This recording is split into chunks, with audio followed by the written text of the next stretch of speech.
तो चलिए फ्रेंड्स, आज देखते हैं कार्बन एंड इट्स कंपाउंड का एक important question. A specific carbon compound X has been investigated in lab.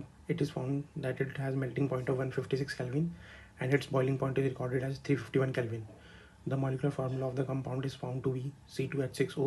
It exhibits solubility in water in all proportions. Identify compound X and also provide chemical structure for the same. Give molecular formula of any two homologues of the compound X. तो हमारा solution है x compound जो है हमारे पास वो है ethanol. उसका molecular formula है C2H5OH. आइए उसका केमिकल स्ट्रक्चर देखते हैं. उसका केमिकल स्ट्रक्चर हमारे पास इस तरीके से होगा. एक कार्बन चेन, पहले कार्बन पे 3 हाइड्रोजन बॉन्ड, दूसरे कार्बन पे 2 हाइड्रोजन बॉन्ड, एक ऑक्सीजन और उस पर एक हाइड्रोजन बॉन्ड. आइए इसका बी पार्ट देखते हैं. C3OH and CH3H7OH are the homologous of ethanol. CH3OH हमारे पास हो जाता है ब्यूटेनॉल और C3H7OH हमारे पास होता है प्रोपेनॉल. अब इसका डिटेल आंसर एक बार देख लेते हैं.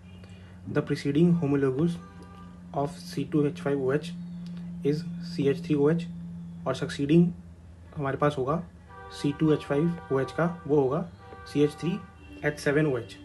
The difference between the molecular formula of CH3OH and C2H5OH is CH2 and similarly difference between C2H5OH and CH3H7OH is also CH2 which is a characteristic of homologous.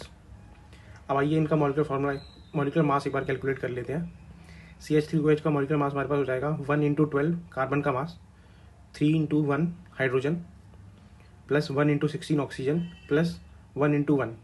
तो ये total हमारे पास आ जाएगा 32 mu. अब एक बार C2H5OH का भी molecular mass calculate कर लेते हैं. 2 × 12 plus 5 hydrogen × 1 hydrogen × 1 plus 1 oxygen × 16. तो ये हमारे पास टोटल आएगा 46 म्यू. आशा करता हूँ आपको ये क्वेश्चन समझ में आया होगा. Thank you.